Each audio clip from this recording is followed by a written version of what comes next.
Hello guys, welcome back to our channel my family blog. আশা করি তোমরা সকলেই ভালো আছো। তো ডিসেম্বর মাসে আমরা পুরীতে ঘুরতে গেছিলাম, আর ওখানে তো যা যা করেছি সেগুলো তোমাদের সঙ্গে শেয়ার করেছি। তো আমাদের সঙ্গে অনেক খারাপ জিনিসও ঘটেছিল। তো এতদিন ধরে আমি ভাবছিলাম যে ভিডিও শেয়ার করব কি করব না সেই খারাপ জিনিসগুলো। আমার কাছে ছোট ছোট কিছু ক্লিপ আছে, তো সেগুলো ডিলিট করার সময় আমি ভাবছিলাম যে কী করব। তো ভাবলাম তোমাদের সঙ্গে শেয়ার করেই দিই, কারণ শেয়ার করলে তোমরাও অনেকটাই সাবধানতায় থাকবে আর তোমাদের পুরীতে ঘুরতে গেলে অনেকটাই সুবিধা হবে। তো চলো ভিডিওটা শুরু করি। আমাদের কী কী প্রবলেমে পড়তে হয়েছিল সেগুলোই তোমাদের শেয়ার করি। তো সবার প্রথমে আমি হোটেলের সম্পর্কে কিছু বলবো। তো আজকের দিনে দাঁড়িয়ে আমরা কোথাও ঘুরতে যাওয়ার আগে ইউটিউবেই কিন্তু সার্চ করে থাকি কোথায় কম দামে ভালো হোটেল পাওয়া যাবে। তো আমিও সেরকম কিছুই করেছিলাম। তো আমি পেয়েও ছিলাম এরকম অনেক হোটেল। তো আমি ইউটিউবারদের নাম এখানে বলতে চাইছি না, আর আমি কিন্তু সব ইউটিউবারদেরও বলছি না, কিছু কিছু ইউটিউবাররা আছে। তো আমি যখন হোটেলে যাই, আমরা হোটেলে যখন যাই তখন যে কথা বলি, ইউটিউবারদের ভিডিও দেখাই, ভিডিওতে এমনও বলা ছিল যে ওনাদের নাম করে এসে ভিডিওটা চালিয়ে দেখালে আরও ডিসকাউন্ট পাওয়া যাবে। তো এসব কিছুই না, পুরো ভুল মিথ্যে। মানে যা দাম ওরা ইউটিউবে বলেছিল তার থেকে কিন্তু ডবল দাম আমরা পেয়েছি। তো তোমরা কিন্তু এসব খপ্পরে একদমই পড়ো না, নিজেরা যাও, নিজেরা যে বার্গেনিং করো, হয়তো কম হলেও হতে পারে।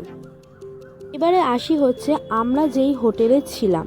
তো আমি কিন্তু মানে পুরীর ভিডিওতে আমাদের কোনো রকম হোটেলের ভিডিও দেখাইনি, মানে কিছুই দেখাইনি হোটেল সম্পর্কে। তো এখন তোমাদের সঙ্গে শেয়ার করব যে আমরা কোন হোটেলে ছিলাম। তো আগে হোটেলটা দেখে নাও, তারপরে আমি এই হোটেলের ব্যাপারেও কিছু কথা বলবো। তো এই হচ্ছে হোটেলটা, যেই হোটেলে আমরা ছিলাম। হোটেলটার নাম হচ্ছে জীবনদ্বীপ। তোমরা কিন্তু ভুলেও এই হোটেলে কেউ থেকো না, কারণ এই হোটেলের যে মালিক আছে সেই মালিকের ব্যবহার কিন্তু খুবই খারাপ। তো এই শুধু মালিকের ব্যবহার খারাপ বললে হবে না, মানে রুম সার্ভিস করতে আসতো না, আমাদের রুম পরিষ্কার করতো না, আমরাই পরিষ্কার করে নিতাম। মানে আমরা ঝাঁটা কিনে রুম ঝাড় দিতাম, মুছতাম, তাও সত্ত্বেও ওনাদের গাদা গাদা টাকা দিতে হতো। তো ওই নিয়েই আমাদের আসার সময় ঝামেলা হয়েছিল, আমাদেরকে আসতে দেবে না, অনেক কিছু হয়েছিল। সেই ক্লিপটা আমি অল্প একটু নিয়েছিলাম, সেটা অবশ্যই তোমাদের সঙ্গে শেয়ার করব। তো তার আগে আরেকটু কিছু বলে নিই এই হোটেলের ব্যাপারে। আরেকটা কারণ আছে এই হোটেলে তোমাদেরকে যেতে না বলার। সেই কারণটা হচ্ছে এই হোটেলের ভেতরে মানে দুজন মারা গেছিলো, সেটা হাজব্যান্ড ওয়াইফ নাকি বয়ফ্রেন্ড গার্লফ্রেন্ড সেটা আমরা জানি না, ওটা এখনও মানে রহস্য টাইপের রয়েছে আমাদের কাছে।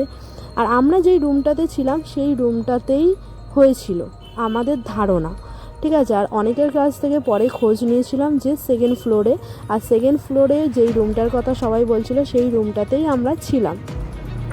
তো হোটেলের ভেতরে যখন তখন লাইট অফ অন হয়ে যেত, দরজা ঠকঠক করতো, কলিং বেল বাজতো যখন তখন। তারপরে মানে কি আর বলবো, রাত্রির 12টার পর যেরকমভাবে বিশ্রীভাবে মানে কুকুর ডাকতো তার বলার মতন না। ওরকম কুকুরের আওয়াজ মনে হয় আমি কোনোদিনও শুনিনি।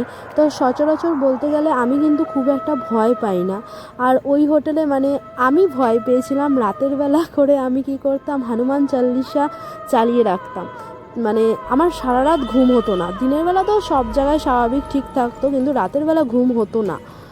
তো এরকমভাবেই আমাদের কেটেছিল পুরীতে। এমনি যখন আমরা মানে বলতে গেলে ঘুরেছি ভালো, বাট এই হোটেলের ব্যাপারটা আমাদের খুবই খারাপ লেগেছিলো। তো সেরকম কিছুই আর তোমাদের দেখালাম না, রুমগুলো কী আর দেখাবো। তো আরও কিছু জিনিস আছে।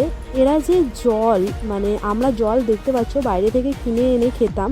তো ওরা আমাদেরকে বলেছিল যে বাইরে থেকে কেন জল কিনে এনে খাচ্ছ তোমরা, অ্যাকোয়াগার্ড আছে, তো অ্যাকোয়াগার্ড থেকেই তো জল খেতে পারো। তো এবারে চলো তোমাদের অ্যাকোয়াগার্ডের অবস্থাটা দেখাই। আমরা লাগাতার 3-4 দিন অ্যাকোয়াগার্ড থেকে জল খেয়েছি, এমনও মায়াঙ্ক জল খেয়েছিল, জানি না তোমরা কতটা কি বুঝতে পারছো। এর ভেতরে মাকড়সা মানে মরে পড়ে রয়েছে, আর কতটা নোংরা, ঠিক আছে। শুধু আমরা না, হোটেলের অনেকেই খেয়েছিল। তো ওদেরকে বলা সত্ত্বেও মানে এই জলটা চেঞ্জ করছিল না।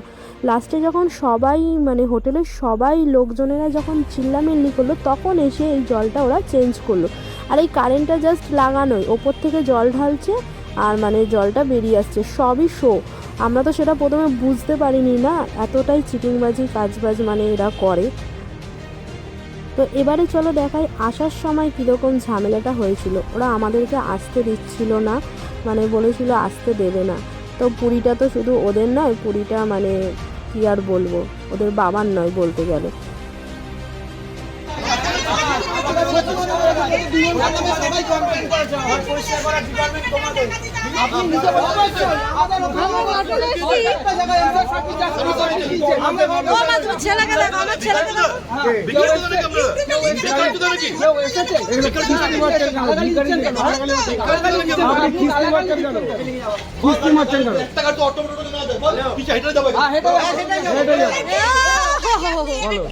আপনি এরকম ঝগড়া করবেন, প্রত্যেকটা আগের দিন করবেন। আপনি নিজে কেন বললেন যে 350 টাকা দিতে হবে না?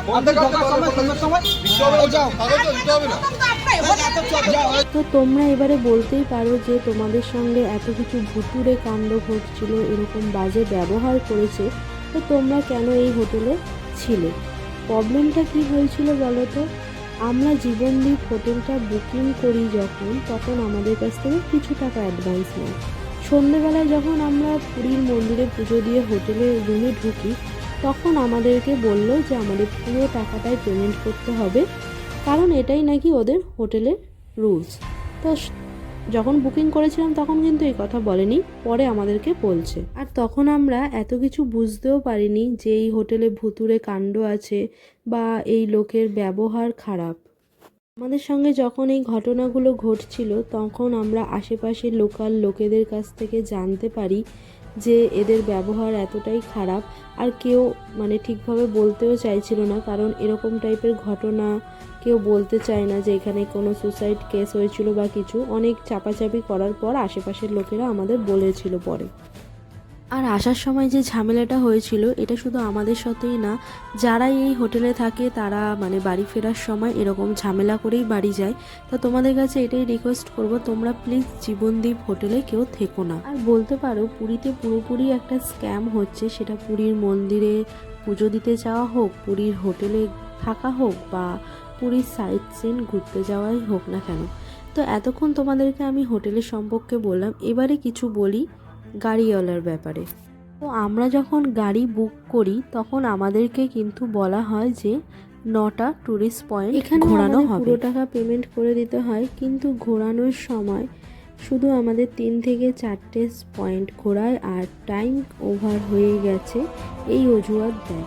তোমরা আমার পুরীর আগের ব্লগগুলো দেখলে বুঝতে পারবে আমাদের কোথায় কোথায় ঘুরিয়েছে। আমাদের লাস্ট ঘুরিয়েছিল হচ্ছে নন্দনকাননে। তো নন্দনকাননে আমরা গুগলেও দেখি আর আশেপাশে অনেক লোকের কাছ দিয়ে শুনতে পারি যে লিঙ্গেশ্বর মন্দিরটা খোলা আছে। তো আমরা ড্রাইভারকে রিকোয়েস্ট করি যে আমাদের হোটেলে ফেরার আগে লিঙ্গেশ্বর মন্দিরটা যাতে একবার ঘুরিয়ে নিয়ে যায়, কারণ রাস্তাতেই লিঙ্গেশ্বর মন্দিরটা পড়বে। কিন্তু এমন এক রাস্তা দিয়ে আমাদের নিয়ে গেল যেখানে লিঙ্গেশ্বর মন্দির পড়লই না। আর যেই রাস্তা দিয়ে আমাদের নিয়ে যাচ্ছিল, শুধু আমরাই নয়, এই রাস্তাটা দিয়ে সমস্ত ট্যুরিস্ট পয়েন্টের গাড়িগুলোই যাচ্ছিল, শুধু বাস ছাড়া। লিঙ্গেশ্বর মন্দির দেখতে না পারার সময় যখন আমরা রেগে গিয়ে একটু ড্রাইভারের সঙ্গে ঝামেলা করি, তখন আমরা আশেপাশে যে আমাদের গাড়িগুলো পাস হচ্ছিল সেখান থেকে আমরা আওয়াজ পাচ্ছিলাম যে ওই গাড়ির ভেতরেও তারা সেম ঝামেলাই করছিল। গাড়ির ড্রাইভারটা ছিল হচ্ছে প্রচণ্ড বাজে, দেখতে যতটা সাদাসিধে কিন্তু ওনার ভাষা প্রচণ্ড বাজে ছিল। তো আমরা যখন একটু বেশি ঝামেলার শুরু করে ফেলি, তখন উনি আমাদেরকে গাড়ি থেকে নেমে যেতে বলে, আর একটা অন্ধকার রাস্তাতে, সেখান থেকে কোনো গাড়ি যাচ্ছিল না, এমন একটা রাস্তাতে আমাদের নিয়ে যায় আর দাঁড় করিয়ে বলে যে এখান থেকে আপনারা হেঁটে হেঁটে চলে যান। তাতে ঝামেলা আরও বাড়তে থাকে। যেখান থেকে আমরা গাড়ি বুক করেছিলাম সেখানেও ফোন করা হয়, আরও অনেক ঝামেলা হয়। তারপরে আমরা যখন ওনাকে বলি যে আমরা কিন্তু এবার লোকাল থানাতে জানাবো, তখন উনি ভদ্রভাবে আমাদেরকে ঠিকঠাক হোটেলে পৌঁছে দেয়। তো বন্ধুরা, বুঝতেই পারছো পুরীতে কী পরিমাণে স্ক্যাম চলছে, শুধু টাকারই খেল আর কিছুই না। তো যারাই পুরী যাবে ভেবেছো তারা একটু চোখ কান খোলা রেখো আর ঠিকঠাকভাবে কথা বলো। যেই জিনিসগুলো আমাদের সাথে ঘটেছে সেগুলো তোমাদের সাথে ঘটতে দিও না। মোদ্দা কথা হচ্ছে সবার প্রথমে টাকা পেমেন্ট করো না। তো আজকের ব্লগটা এখানেই শেষ করলাম। এতক্ষণ সাথে থাকার জন্য অসংখ্য ধন্যবাদ। যদি কিছু ভালো লেগে থাকে তাহলে অবশ্যই একটা লাইক করে দিও আর চ্যানেলটাকে একটু সাবস্ক্রাইব করে দিও। আর যারা ফেসবুক থেকে দেখছো তারা কিন্তু পেজটাকে অবশ্যই ফলো করে যেও। তো আজকের মতন টাটা, বাই বাই, দেখা হবে নতুন একটি ব্লগে।